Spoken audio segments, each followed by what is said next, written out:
करना है कि 1 2 3 4 कॉलम भरे हुए हैं, 4 उसमें ऑलरेडी भरे हुए हैं, ऑलरेडी भरे हुए। ठीक है। चौथे नंबर पे इसका फोटो लगाया है मतदाता का। तो मतदाता का फोटो जैसा भी लगाओ, पुराना नया कोई मतलब नहीं है। यहाँ हमको नया फोटो अपडेट करना लगाना सही है, ठीक है। रंगीन फोटो ही आती है। हाँ सही है, ठीक है, यहाँ तक क्लियर। किसका लगाना है नया फोटो? मतदाता का। मतदाता का। अब यहाँ तक आ जाइए सर, यहाँ तक आ रहे हैं अपन। तो इसमें 3 हिस्से हैं। एक हिस्सा सर ये है, एक हिस्सा ये है और एक हिस्सा ये है। पहले हिस्से में अपन चलेंगे। इसमें दिया है जन्म तिथि। किसकी जन्म तिथि? मतदाता की जन्म तिथि। मतदाता की आई पूरी। तो यहाँ मतदाता की जन्म तिथि लिखे देंगे, जैसे 8/10/2011। ठीक है, ठीक है। यही लिखना है 8/10/2011, 08/10/2011। जी रहना केवल 2011। आधार कार्ड ऑलरेडी इसमें उनके कोई वैध डॉक्यूमेंट्स ले लो आप, अंक सूची वगैरह है उससे ले लो। आधार से अब मान लो अंक सूची नहीं है उस पर, तो और कोई जो उचित समझे वो उससे आधार ही मैन है, ठीक है जो होगा। और नहीं तो फिर कुछ नहीं है तो आधार तो स्पीडली करते जाओ सर। चलिए, फिर आधार संख्या डाल दो उसमें, फिर इसका मोबाइल नंबर डाल दो। यानी कि धीरे धीरे ये सारी की सारी जानकारी भर जाए। अब इसके नीचे दिया है क्या है? नॉमिनी का नाम, वो स्पॉसी का नाम, मतलब अगर पति का भर रहे हैं यहाँ तो पत्नी का तो पत्नी का नाम डालना है, और पत्नी का भर रहे हैं तो पति का नाम, और उसी की पिक संख्या डालना। ठीक है। यहाँ तक क्लियर होगी सर? यहाँ तक पुत्र को डालना तो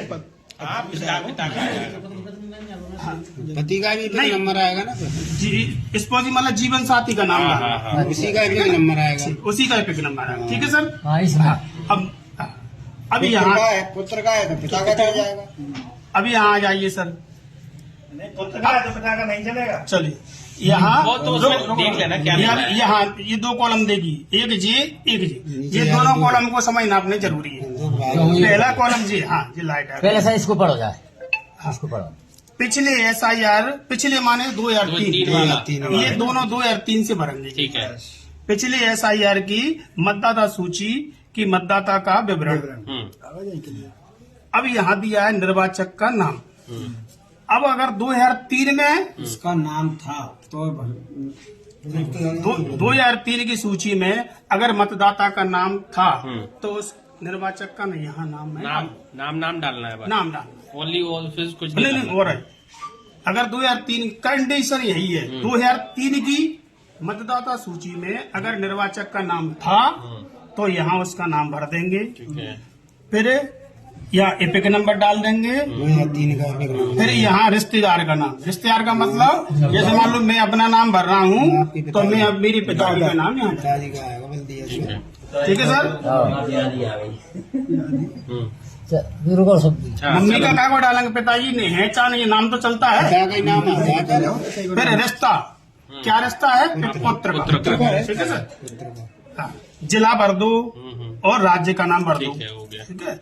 अब यहाँ मेरा नाम 2003 में था तब की बात कर रहे हैं। यहाँ विधानसभा का नाम डाल दो, यहाँ भाग संख्या डाल दो, यहाँ क्रम संख्या कनेक्ट हो जाएगा। अगर 2003 में था तो मैंने ये भर दिया, इससे नहीं बोला, इसको खाली छोड़ दो। वही आएगी मतदान क्रमांक आएगा। हाँ, डबरा, भाग संख्या और क्रम संख्या कौन सी सीरियल 30-347 समझ गए ना, जो भी।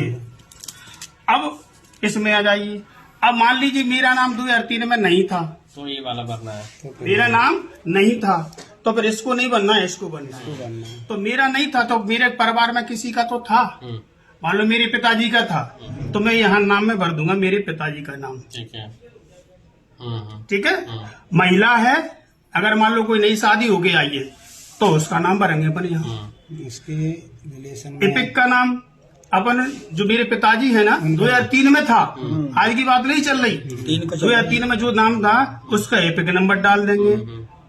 रिश्तेदार का नाम, यहाँ जो नाम भरा है उसके पिताजी का नाम क्या है, इससे क्या संबंध? जैसे मान लो मेरे पिताजी का नाम, जो नाम भरा है उनके पिताजी का नाम। हाँ, जो नाम भरा है उसके पिताजी का नाम है। ठीक है। रिश्ता, क्या रिश्ता है आपका उससे? फिर ये जिला वही ना वही 2003 में कौन से जिले में नाम था? जिले में नाम था। ठीक है। हाँ, राज्य का नाम कौन से राज्य में था 2003 में? फिर विधानसभा, अरे यार, बंद कर दो। विधानसभा निर्वाचन क्षेत्र कौन सी विधानसभा में था?